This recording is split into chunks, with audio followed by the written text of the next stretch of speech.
be very helpful for you to have this handout in front of you. Notice that all of Aristotle's virtues have a fourfold pattern. A name in the first column, what it's about in the second, what we call it when someone doesn't have enough of it, that's the third column, and in the fourth column, what we call it when somebody has too much of it. But it's not enough to have the words. We need to understand in some depth what they mean and why Aristotle cares about them. We'll start with courage, also known as bravery, and that virtue will serve as a model for our consideration of the rest. Here's the exact quotation of Aristotle's definition of the brave person from pages 48 to 49. Now, as usual, we're going to pull this thing apart so we can see what each piece means, and then we can put it back together again, and we'll understand the whole definition.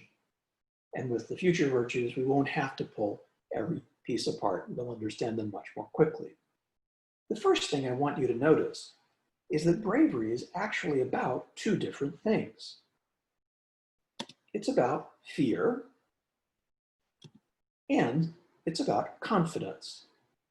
We can describe it in two different ways that are more or less opposites of each other. That's why you see bravery on the overview handout with the arrows pointing first to fear and then to confidence. It helps to take those two axes separately. Ordinarily, we think of fear as an emotion we should avoid. We admire people who are fearless, but Aristotle is pointing out here in a really interesting way that the virtuous person is not someone who's fearless in some absolute sense. Instead, they have what you might call rationally calibrated fear. So if you think about it, Aristotle's definition of bravery, if we just focus on the fear angle, goes something like this. The brave person fears the right things in the right way, at the right time, in the way that reason prescribes. Looks like I sneaked in a rainbow flag there. Oh well, sorry, not sorry.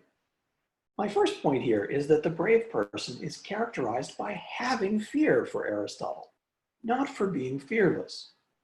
And the rest of the definition, well, it's deeply annoying.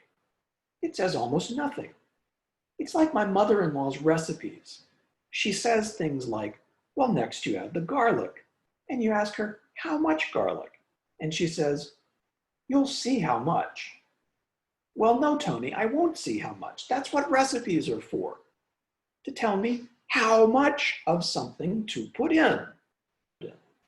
Toni's recipes are a joke in the whole family. Why isn't Aristotle's definition of bravery a joke? We want him to tell us what is the right thing to fear? What is the right way to fear? What is the right time to fear? And he just basically says, you'll see how much. Thanks, Aristotle. That's profoundly helpful. Why should we read another page if you're going to bring us such meaningless drivel? But the key is actually in the last phrase, in the way that reason prescribes. Let's think about that. This should take us back, once again, to Aristotle's definition of virtue. Remember what reason does in the case of virtue. It determines the mean between extremes in a given situation. This is what I mean by saying that Aristotle's definition of bravery is rationally calibrated fear. That's my own words. But there's no math for fear.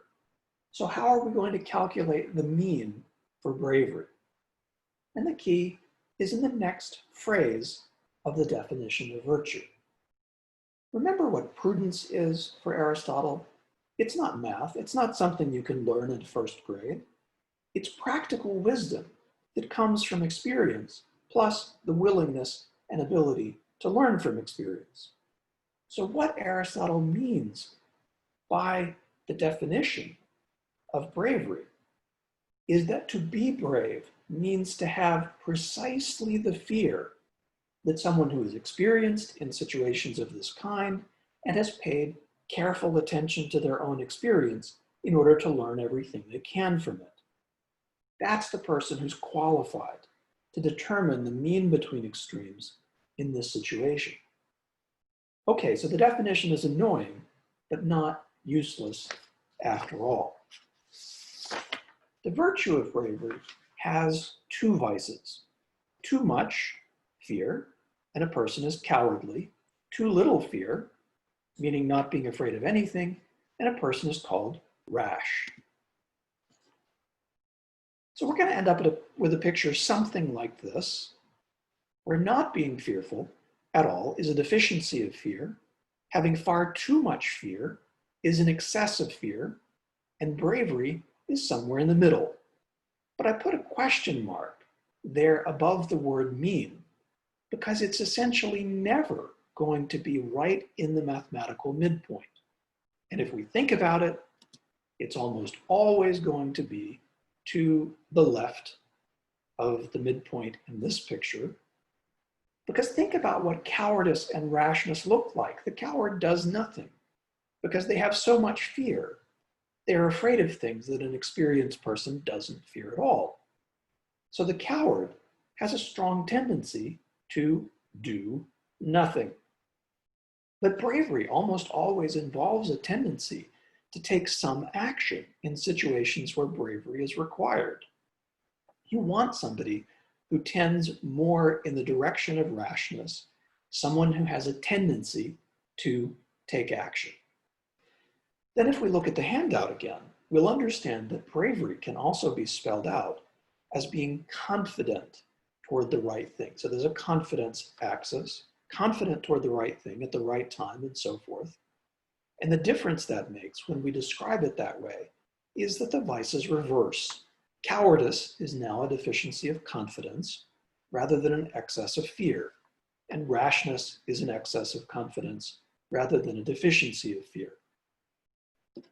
I just want to make one more important point about bravery, and that's how it is relative to us. One of the things that the prudent person knows is that given any situation where something fearful is happening, what is brave for one person may be cowardly or rash for another. I'll give you an easy illustration of this. God forbid one of my neighbor's houses catches on fire. I run out to see if there's someone who needs help, and I hear people screaming, there's an elderly person trapped inside. I get an adrenaline rush. I can feel my superhero cape around my shoulders.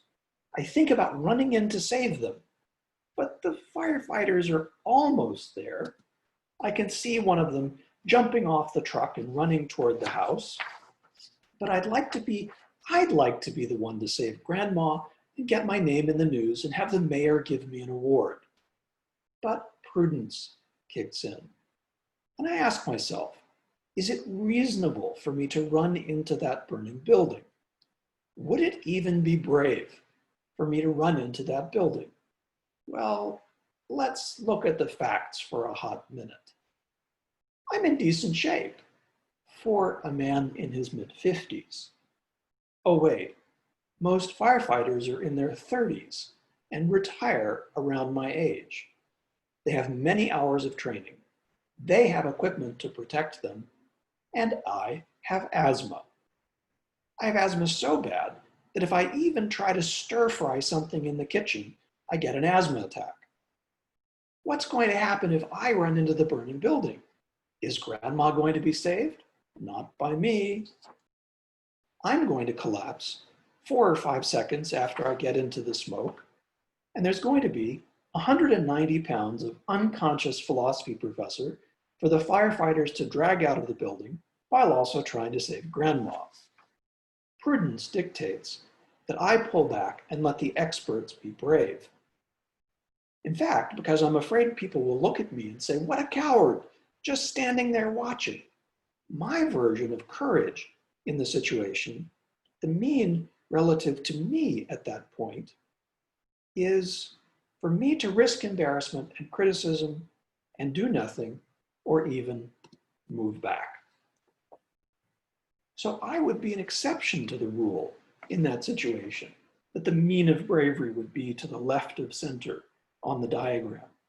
The mean for me would go on the side of cowardice, because to be brave, I would need to look more like a coward in order to do the right thing.